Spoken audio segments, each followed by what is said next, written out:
What's up, fight fans? Mainman Mademan here. Y'all know how I get down. We talking boxing. What up to the fam? What up to everybody in Mainman Mademan's boxing form? Hey, so look, the thing is this, man. I've been just listening to some recent words from Eddie Hearn, the promoter of Anthony Joshua. And Eddie Hearn is saying that, that he's basically about to put AJ on a 3-fight plan this year for 2023. And it looked like, one of these fights is going to hopefully end in a big mega fight if the 3-fight plan is successful. And according to Eddie Hearn, he feels as though it's the smart plan. Now, this comes on the news of we just recently heard team Deontay Wilder and the manager of Wilder, Shelly Finkel, coming out stating that they would like to face Anthony Joshua next. I believe that they see some vulnerabilities in Anthony Joshua right now. With Anthony Joshua going through the training change, leaving Robert Garcia, going to Derrick James or whoever he may end up with once he makes his final decision. And they see also a dude who's coming off 2 losses and taking a beating out here in the public, and they wonder where his psyche at right now. And they think that there's some vulnerability there, especially a dude who seemingly not know where his identity is currently at the moment. And they want to jump on him as soon as possible. Can't say I blame them. And they know it's still going to be a huge fight. But Eddie Hearn is saying that that's basically not the smart plan. And he would like to see Anthony Joshua do what he calls the smart plan. He says, and I quote, "There has to be a plan. There has to be a smart plan. And the smart plan is he wants to return against a top 15 guy, credible fight, move forward in the summer with probably Dillian White, and then move forward against, I guess, Deontay Wilder, Tyson Fury, into a mega fight in the autumn of 2023, end quote. Well, this should be good news for hopefully Andy Ruiz, because Andy Ruiz in the last few days just came out on his Twitter asking who's next. Now, we know he's supposed to have been ordered to face Deontay Wilder, but Shelly Finkel was talking in a manner like they were probably going to be, willing to step around Andy Ruiz to go straight to Joshua. Well, at this point, if Eddie Hearn is going to want to put Anthony Joshua on this route, well, Deontay Wilder can now pivot back towards Andy Ruiz and go ahead and mop that up. And that's still a good fight also. And I'm sure that's the wishes of PBC at the current moment. So, this is what they want to do. I think it's a smart plan. I mean, some people may look at this and say, hey, this is Eddie Hearn wanting to keep Anthony Joshua out there fighting for a longer period of time and keep that money rolling in. Eddie Hearn didn't have the greatest year in the world in 2022, fight fans. And not to mention what happens if Canelo Alvarez decides to go the other way. Who's going to be the big star in Matchroom? So keeping Anthony Joshua in that ring for at least 3 fights this year, well, that keeps Matchroom keeping their moneymaker fighting. And some people may look at it in that fashion. But it's still, you also, from a rehabilitation standpoint, a fighter who just lost 2 times in huge fights, lost all his world titles.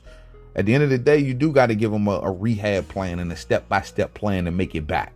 It's not always just a jump right back into the fire type thing. You got to, take a step here, take a step there, especially when you're looking to change things up and leaving and going to a new trainer, whoever that may be, and within 2 fights. That's tough at a pivotal moment at your career. So for Eddie Hearn to want to slow him down a little bit, wait till him, give him a little bit of time to find his identity.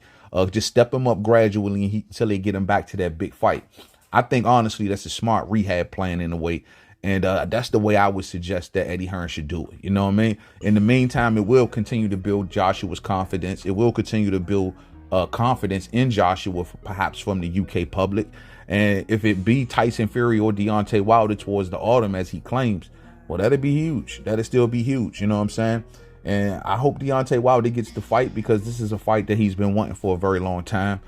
Tyson Fury can very much well come in and swoop in and try to steal the fight. And that's a risk that Deontay Wilder was running. Maybe that's also a reason why Deontay Wilder wanted to take this Anthony Joshua fight as soon as possible, before Anthony Joshua has the time to maybe get a few wins, build the confidence of the UK public back up, only to take that shine and go and face Tyson Fury. Very much a very big possibility. Deontay Wilder has seen this happen before. And in the past, we're dealing with Anthony Joshua, when Anthony Joshua was signed to Showtime for a multiple fight deal, only to see Anthony Joshua not fight Deontay Wilder while on the same network as Wilder, and to go on over and to do other deals and to roll over with Eddie Hearn. You know what I'm saying? So at the end of the day, it happened to Wilder before. It can very much well happen again.